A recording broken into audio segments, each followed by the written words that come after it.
여러분, 안녕하세요. 경제적 자유를 추구하는 주식 부자입니다.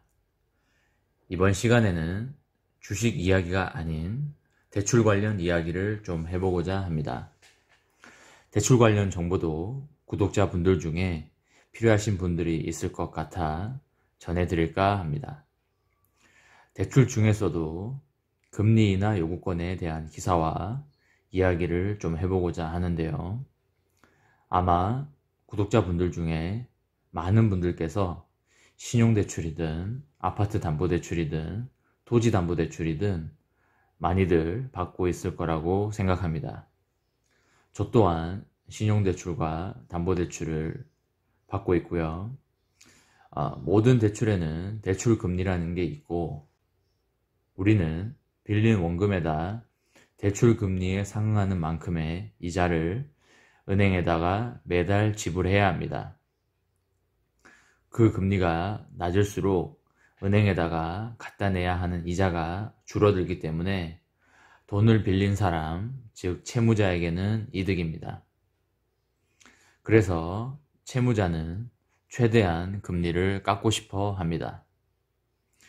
대출을 받은 이후에 본인의 직장이나 신용 상태에 변동이 생길 경우에 채무자는 은행에다가 나의 대출 금리를 좀 내려달라고 법적으로 요구를 할 수 있습니다.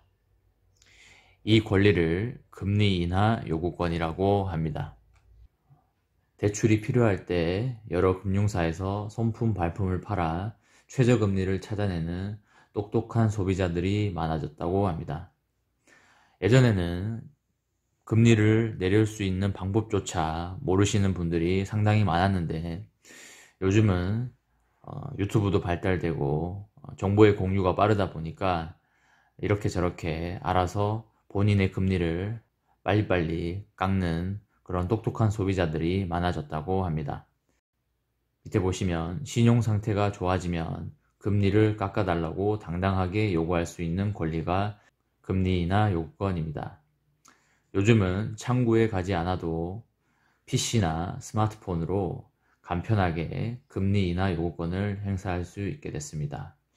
맞습니다. 예전에는 창구에 가서 금리 인하 요구권 신청서를 쓰고 본인이 금리 인하를 요구했었는데 사실 그 절차도 상당히 번거로웠기 때문에 그게 귀찮아서 꺼려하시는 고객들도 많았습니다. 하지만 요즘은 PC나 스마트폰으로 아주 간편하게 은행에 가지 않고도 집에서 할 수 있기 때문에 아주 예전보다 편해졌다고 보시면 되시겠습니다. 금리 인하 신청이 매년 2배로 늘었다고 합니다. 올 상반기 국내 9개 은행에 접수된 금리 인하 요구권은 33만 건이었고 이 중에 14만 건이 받아들여졌다고 합니다. 2017년부터 올 상반기까지 금리 인하 요구가 된 금액은 1136억 원 정도라고 하네요. 최근에 눈에 띄는 변화는 인터넷 모바일 뱅킹을 활용한 비대면 신청이 급증했다고 합니다.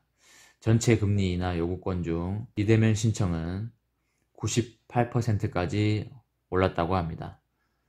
다른 말로 하면 금리 인하 요구하시는 분들 100명 중에 98명은 인터넷이나 모바일로 금리 인하 요구를 신청하고 있다는 것입니다. 거의 100% 가까이라고 보시면 되시겠습니다. 다음 보시면은 어떻게 신청할 수 있는지 한번 보겠습니다. 금리 인하 요구권은 취업, 승진, 재산 증가, 신용등급 상승 등으로 인해 신용상태가 좋아졌을 때 대출 금리를 낮춰달라고 요구할 수 있는 권리입니다. 은행, 저축은행, 보험, 카드 등 모든 1금융권, 2금융권에서 행사할 수 있습니다. 물론 소비자가 요구한다고 해서 금융사가 무조건 다 받아줘야 되는 것은 아닙니다. 대출 금리가 이용자의 신용 상태에 따라 변동되는 상품이어야 하고 신용 상태 변화는 금리에 영향을 줄 수 있는 유의미한 수준이어야 합니다. 네, 그렇죠. 대출 금리 체계 자체가 고정금리면은 안 되겠죠. 금리 체계가 변동금리 상품이어야 이런 신용도가 변동됐을 경우에 금리를 낮춰줄 수 있는 것일 겁니다. 밑에 보시면 창구에서는 금리 인하 신청서를 작성한 뒤에 재직증명서, 근로소득 원천징수 영수증 등의 증빙 자료를 내면 됩니다. 인터넷 모바일에서는 금리 인하 신청 메뉴로 들어간 다음에 증빙 자료를 팩스 등으로 제출하시면 됩니다.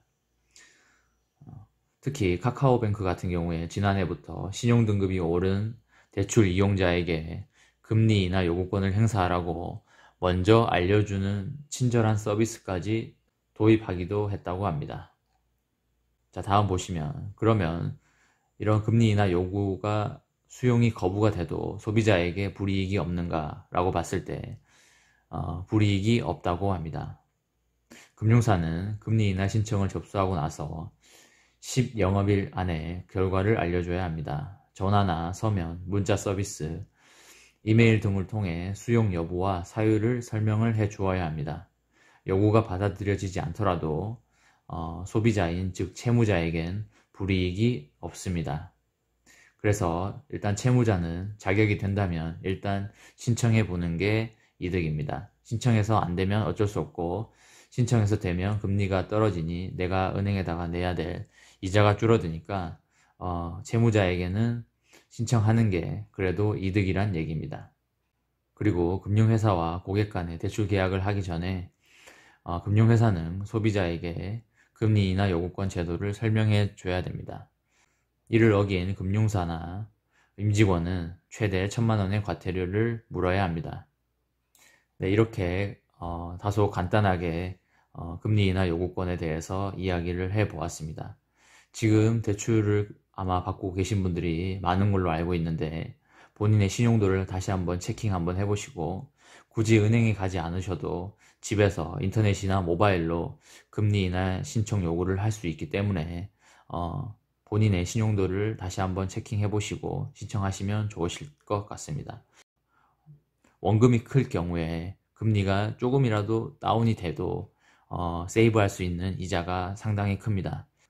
다시 한번 꼼꼼히 따져보시고 진행하시면 되시겠습니다. 네, 이번 영상은 여기까지 하겠습니다. 시청해 주셔서 감사합니다.